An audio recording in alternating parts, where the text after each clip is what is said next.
Hello and welcome to Agile Middle East 2019.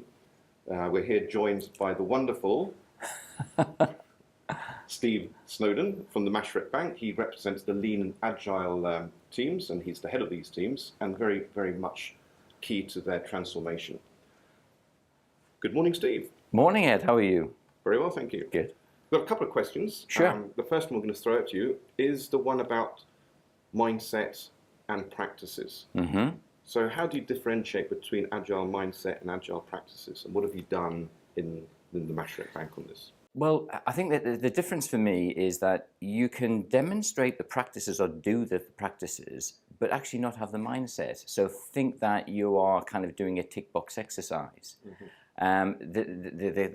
The main thing is you've got to make sure they're linked together and that the mindsets are truly believed in, so that you understand the benefits of Agile brings to you, yourself, the organization, and your customers, and also making sure that, well, if you've got the mindset, how do we then roll that out? What practices do we need to actually activate on a daily, a weekly, a monthly basis to make sure that that mindset lives and is evident across the organization? And what sort of experiences have you had in being able to shift that mindset? Because I think most agile projects are failing because it's just process. Yeah. Teaching a dog to sit, and then there's the mindset. I think the key thing here is quick wins. If people want to see a leap of faith, you've got to show them quick wins. You've got to show them things that we weren't able to do as an organization in the past, and because of Agile, we can now. And these tangible changes have to be evidence. You share successes. You celebrate this, and you show areas maybe of more resistance. If you follow this path, this is the type of thing that you can benefit from. So that tangibility really comes into it, I feel. Great. And so often the CEOs or the heads love the idea of Agile and go, yahoo, let's do Agile. And then the ground staff think, oh, this is really cool. And then we have that permafrost layer in the middle. Yes. How have you managed that and got them on board? Well, I think the thing is the permafrost, as you call it, kind of that middle management area is fundamental because certainly in the cultural aspect of the Middle East, a lot of people will do if their managers believe in it. So we have to really get into that area and make sure that these guys believe in it. So understanding what are their pain points, understanding what's really kind of held them back in the past for their businesses, where they haven't had the control they wanted, where they're relying on other people to do them kind of their job for them. Now we're bringing that control and that autonomy all within their grasp, so they have ownership. We're creating mini CEOs. It's their business to run. We're giving them the tools and techniques to help them to do that, greater ownership, and those that are grasping it are actually showing really good results from it.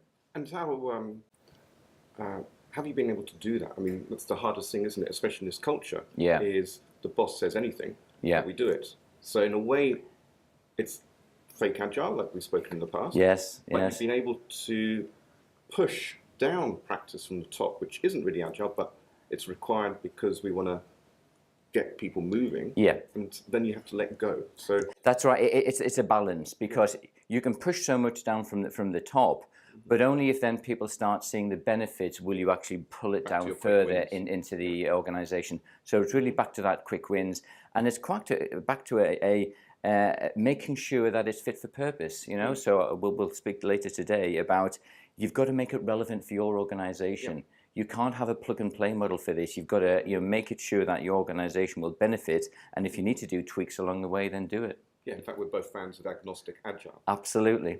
And just for the audience, why don't you just explain that? Because many people will get a big consultant in, they'll tell us Agile, and it's just not going to work. Yeah, no. 6 months down, 2 years down the line. So how did you shape it?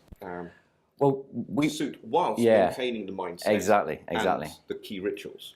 We learned from our lean journey, which we started way back in kind of 2010, 2011, that having a structure is great to start any journey with. You kind of know what it looks like, but the critical importance is you've got to adapt it and make sure it's relevant for your business, because then you have nuances that you have to play with in the business. The real world, our VUCA environment, everything is just not set in stone. So you've got to be adaptable, flexible. we own the philosophy and the methodology, although we can change things a little bit along the way to suit the business. And when the business gets bought into that and helps redesign things for their area within certain parameters and guidelines, they've got the ownership. So how do you? So that's the key thing, the parameters, because if it's Agile can be adapted. Yes. What's stopping people going native and saying, "Sod that, I'm going to do it my way"? Yeah, yeah. And that's Agile. You know, there's a big joke. A friend of mine here. We are Agile in the Middle East because we change our mind every day. Yeah, that's true.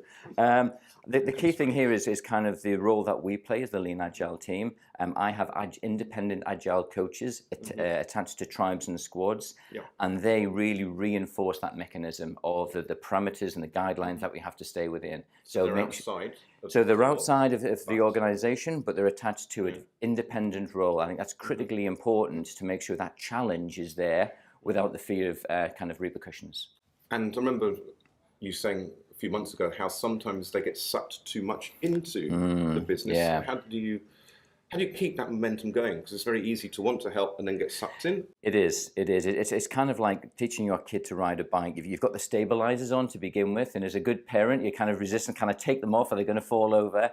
But sometimes it just has to be tough love. You've got to, really say, okay, after X number of months, you should be able to do this on your own now, and demonstrate to them the advantage of them being able to kind of do certain things in isolation rather than constantly have that crutch to lean on. So you've got to develop that over time. It can't happen overnight. So it's a journey. It absolutely, it certainly is a journey, yeah. Cool. Well, thank you very much. Okay. If you'd like to say any last tips to anyone wanting to Agile in the Middle East, what would you say? I would say go for it. You just got to take a leap of faith. Sometimes you have to step into the unknown. And the key thing is, it's adaptable. So if certain things aren't working, change it, It's not the end of the world to change things. Within the parameters, otherwise. Within the parameters, of course. Yeah. Thank you very much. Excellent. Thanks again. Perfect. Thanks. Cheers. Bye. Bye.